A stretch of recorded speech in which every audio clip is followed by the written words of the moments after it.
Hello, Solcana athletes and coaches, and welcome to the 2023 Spring Programming Cycle.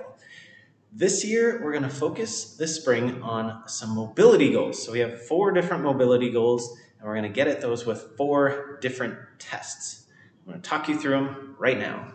The first goal is ankle, calf, knee mobility. We're going to get at that with a narrow squat to our maximum depth. We're going to do that with a narrow stance, so feet actually touching, and we're just going to see how far we get. Our maximum depth might be to a box or a bench. The goal is to smoothly get down and then get back up with minimal momentum. So a box could be a good option. We get down, rest our weight, and then we don't throw ourselves up, but rather we're able to load up and rise somewhat smoothly. We can use various amounts of plates on the floor. Again, feet together, lowering down to touch, and then smoothly coming back up. The ultimate goal would be to be able to do a pistol squat.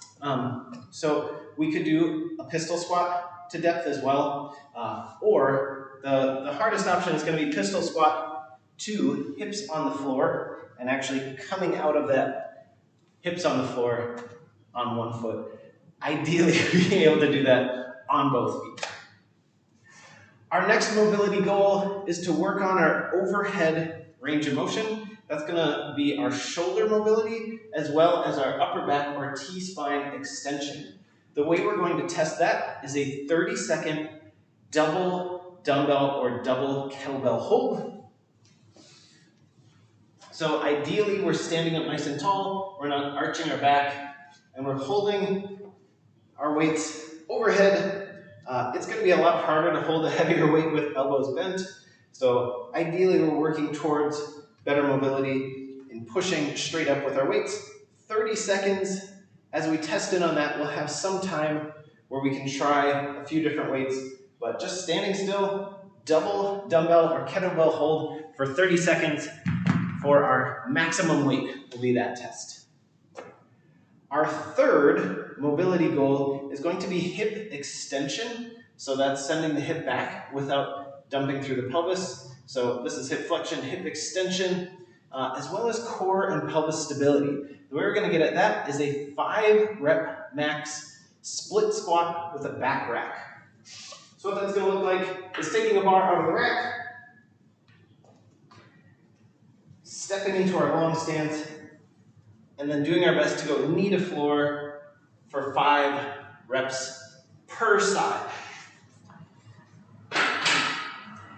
If we needed a block, we could probably try to either increase our weight, but probably more relevant would be reducing the size of that block that we're touching our knee to. The final mobility goal is hamstring and back.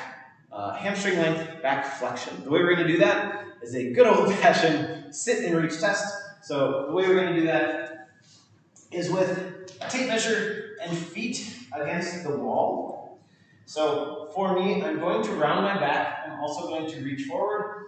And the number that I can reach to is the number of inches away from the wall. I'm going to get a negative number for that. I'm going to try to get closer to 0. So classic sit and reach style. I'm going to make 3 attempts, ideally when I'm cold. So I wouldn't want to warm up a ton for this test, rather testing myself relatively cold. For those people who can reach beyond the ends of their flexed feet, we're going to get like 2 boxes with a space between them so that people can have their feet up on the boxes and reach through the box, and then we'll measure positive inches past the edge of the box. Those are going to be our 4 mobility goals and our 4 tests that we'll use at the beginning and the end of the cycle. We will use some exercises to get us progress in those areas that we'll mostly be seeing in the warm-ups for our workouts throughout the cycle. Happy mobilizing, everyone.